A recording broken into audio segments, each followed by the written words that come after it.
Now for the assembly of the board.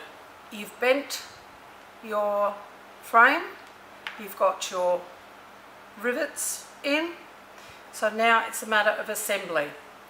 You put your green LED light on the left hand side, push it through, your red next to it, so there's your LED lights.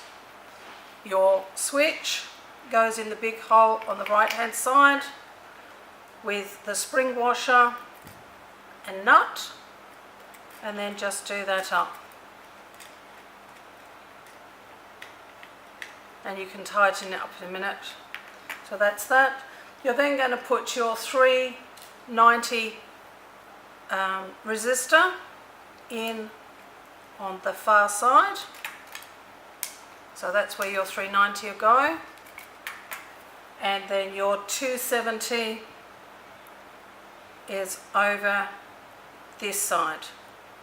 Make sure you put it in those two holes. Don't worry about this one.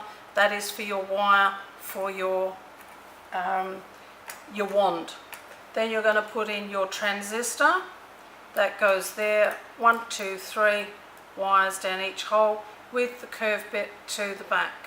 So now we've got all the wires in there that we need at this present point in time. We're going to turn it over. So, right, now we need... Full stop.